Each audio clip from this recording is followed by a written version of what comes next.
Minhas irmãs, meus irmãos, queridas crianças, demais irmãos que nos acompanham através da transmissão, que alegria podermos nos reunir presencialmente e remotamente para quem nos acompanha, para celebrar este mistério da nossa fé, vivenciando este sexto domingo do tempo comum. Nos arrodear desta mesa da palavra e da Eucaristia, da palavra para nos deixar instruir pelas palavras que vêm do coração do próprio Deus, ao redor do altar para nos alimentar do seu corpo e sangue, para podermos caminhar ao longo desta semana firmemente, com esperança renovada, com fé, com entusiasmo, como discípulos e discípulas dele. Hoje, nós estamos concluindo o Sermão da Montanha que começamos no primeiro domingo de fevereiro. No quarto domingo do tempo comum. Naquele dia,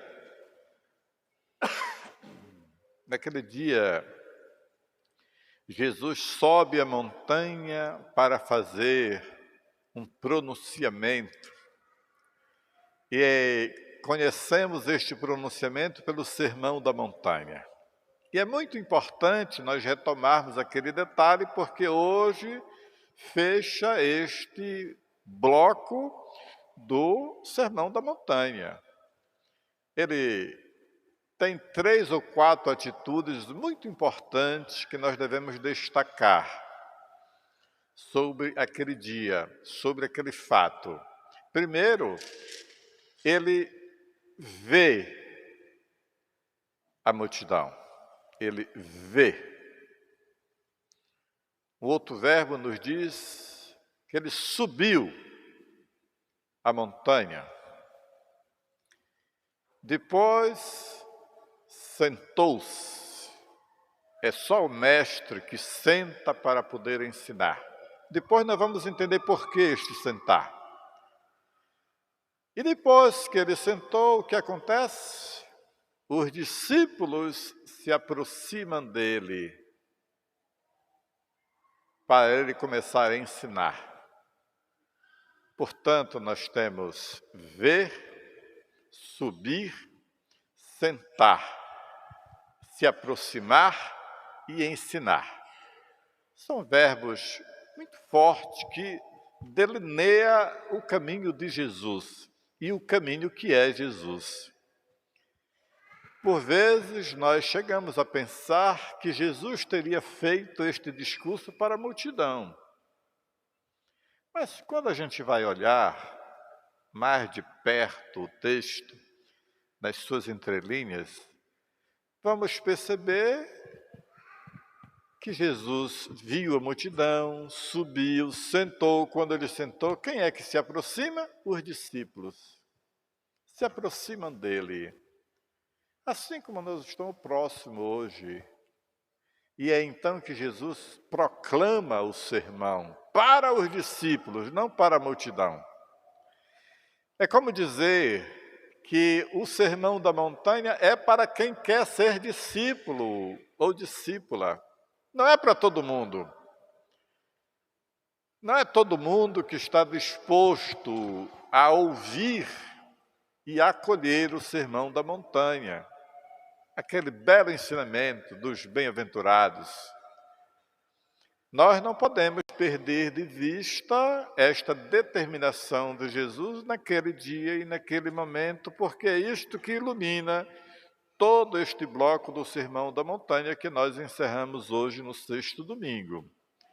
Encerramos porque daqui a pouco eu digo que nós vamos passar para um outro bloco futuramente.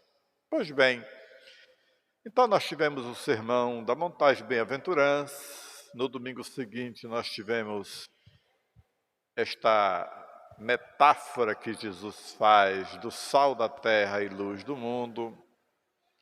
E hoje Jesus conclui com este texto um pouco longo, que vai pontuando cada um dos seus ensinamentos. Quer dizer, que aquele sermão da montanha que nós vimos no quarto domingo, ele se estende até hoje, mas depois ele se estende em toda a nossa vida, deve se estender na nossa vida de discípulos e missionários dele. Então, nós temos hoje a conclusão do programa de Jesus, que é o programa do Reino dos Céus, no evangelista Mateus, que é o nosso evangelista do ano. É o programa do Reino dos Céus. Jesus tem um programa de vida. Assim como nós vimos no ano anterior, em Lucas.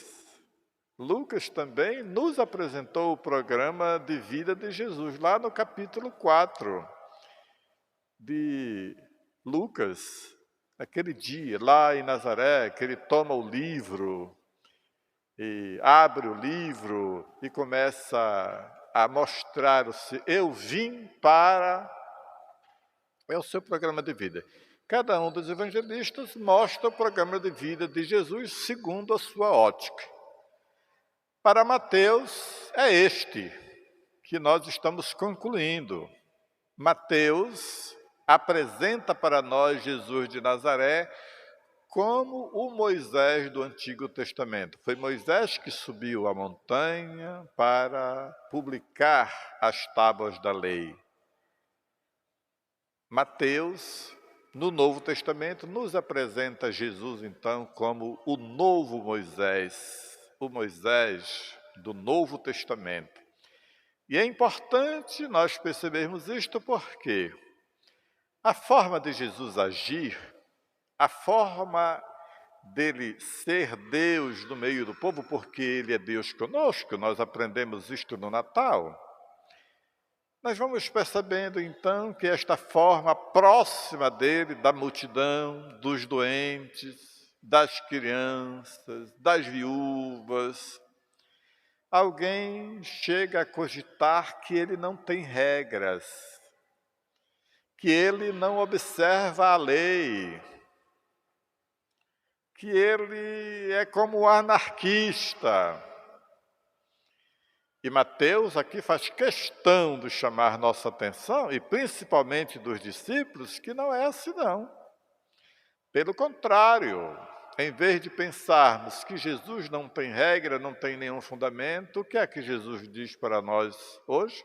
Ele começa dizendo, olha, não penseis que eu vim para tirar a lei e os profetas. Não. Eu vim para dar pleno cumprimento. Olha que coisa bonita, meus irmãos e minhas irmãs. Se o Evangelho fosse só este versículo, já estaria completo. Ao contrário do que imaginavam, certamente as fake news daquela época, que queriam que tirasse a questão da lei, porque tirando a lei, cada um fica livre para fazer o que quiser. A lei, para alguns, é empecilho para roubar, para corromper. Jesus diz não. A liberdade vem não quando nós tiramos a lei, não quando nós quebramos a lei, mas a liberdade para o cristão é a obediência ao mandamento do amor, que é ele. Olha que coisa bonita nós aprendemos neste sexto domingo. Portanto, Jesus não é aquele que vem tirar a lei, que vem quebrar a lei. Não é verdade que ele está extrapolando a lei, mas ele veio para dar o pleno cumprimento da lei e dos profetas. Quer dizer que este é o fundamento. É sobre esta estrutura da lei dos profetas que Jesus anuncia o novo reino. Ele redimensiona as tábuas da lei do Antigo Testamento. Olha que coisa bonita. Ele não desmoraliza ele não desestrutura as tábuas da lei, mas ele diz assim: eu vim para dar o pleno cumprimento. Ele chama os seus discípulos para dar um novo sentido às tábuas da lei, agora em Jesus de Nazaré. Se para os fariseus e mestres da lei, que querem que Jesus fique sempre dentro desta caixinha minúscula de cumprir a lei estritamente, Jesus diz: não, nós precisamos dar um passo a mais. Nós precisamos dar um sentido à lei. Cumprir a lei só para dizer que estamos cumprindo é muito fácil e cômodo, mas a vossa justiça, discípulos, tem que superar a dos fariseus e dos escribas. Por quê? Eles cumprem a lei literalmente ao pé da letra. Os discípulos têm que levar a lei ao coração, que quer dizer, tem que trazer para a vida. Eu tenho que abraçar a lei. Para Jesus, a morte não está apenas no fato de tirar a vida da pessoa, mas, e aqui vem a novidade, essa morte começa quando eu alimento no coração o primeiro descontentamento, o primeiro ódio, o primeiro desejo de me vingar. Aqui começa a morte. E Jesus prepara os discípulos para não fazer isso. Não basta não matar, como estava na lei. Agora Jesus quer trazer essa lei para dentro do coração dos discípulos. E isto, meus irmãos e minhas irmãs, traz toda a diferença para esse projeto do reino dos céus de Jesus. Para Jesus, o pecado não está literalmente no fato do adultério, mas começa antes, nos meus olhos e no meu coração. Com que intenção eu olho para aquela pessoa? Qual é a intenção? Portanto, está no coração. O desejo de possuir como objeto. Então, meus irmãos e minhas irmãs, o evangelho extenso de hoje é extenso porque ele é a somatória daquele discurso do Sermão da Montanha e nos convida, então, a fazer a grande diferença entre justiça. Justiça para Jesus e justiça para os mestres da lei. Para estes, basta cumprir a lei. Não tenho nada a ver com o meu dia a dia, com o meu testemunho, com o meu exemplo, com a minha responsabilidade. Basta eu dizer que cumpro e mostrar para os outros. Jesus diz não, tem que ter coerência. Eu tenho que levar para a minha vida. Eu tenho que ser testemunho na minha família, na pastoral onde eu exerço a minha fé, na instituição na qual eu represento, na família, na igreja e na sociedade. Não basta dizer que eu estou cumprindo, tem que testemunhar. E aqui é toda a diferença. O vosso sim deve ser sim, e o não, não. Quer dizer, você tem que ser coerente com o seu compromisso. Você se comprometeu com o nosso Senhor? Não é obrigado a se comprometer. Não é obrigado a ser discípulo missionário. Não é obrigado a assumir o matrimônio. Contanto que tem uma pergunta lá, é de livre e espontânea vontade? Não é obrigado a ser padre, bispo ou papa. Não é obrigado a assumir aquela função dentro da sociedade. Na vida da igreja tem um gesto muito simples e que eu acho muito bonito quanto a esta questão da liberdade. Quando, para ser padre, tem um momento lá que é de livre e espontânea vontade que você assume, para ser bispo também. Você foi eleito, mas você pode dizer não. É claro que a gente não vai dizer não para o Papa, né? Mas tem esta oportunidade de dizer não. E é muito bonito isto. E Jesus, no Evangelho de hoje, diz: olha, não é obrigado ser cristão, não é obrigado ser discípulo. De uma vez, sendo que o seu sim seja sim e o seu não seja não. Então, minhas irmãs e meus irmãos, o Evangelho é longo, nós poderíamos ficar conversando sobre ele o dia todo, mas eu sei que vocês querem continuar o carnaval refletindo em casa, então eu vou ficando por aqui, mas cada um de nós somos responsáveis de continuar esta reflexão, olhando cada versículo deste belo Evangelho de hoje. Não é obrigado ser discípulos, mas de uma vez nos comprometendo com Ele, nós temos que ser fiéis a Ele. Isto é muito bonito. E este compromisso vem do nosso coração. Isso é bonito. Aqui está a justiça para Jesus. É cumprir com amor o mandamento. E quem cumpre vivamente e fielmente, perseverantemente, este mandamento do amor, está sob os olhos de Deus. Foi isso que nós ouvimos na primeira leitura. Qual é a verdadeira sabedoria? São Paulo nos disse na segunda leitura. É Jesus a sabedoria. Olha que coisa bonita. Que nós acolhamos, se nós soubéssemos que esta sabedoria de Deus, nós optássemos por ela de verdade, não teríamos levado à cruz. Muito belo, então, a liturgia deste sexto domingo.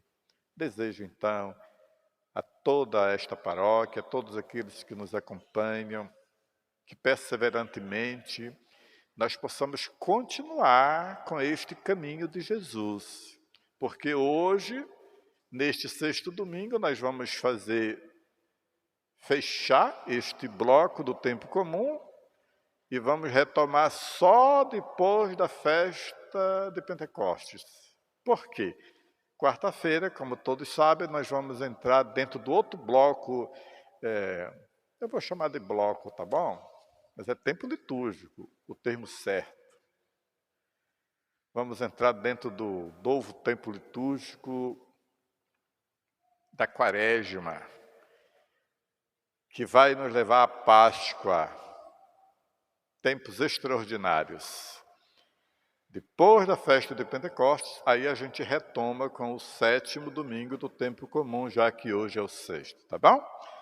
Então todos somos convidados a quarta-feira entrar nesse momento tão belo da conversão, o apelo que Jesus faz a cada um de nós, a igreja faz a cada um de nós, a necessidade de nos converter, a necessidade não apenas de pedir perdão, porque pedir perdão, se confessar, é fácil. E aí eu volto ao Evangelho de hoje. O difícil está em aceitar as orientações da confissão no coração. Esta dinâmica da conversão. E é isto que a Quaresma nos ensina.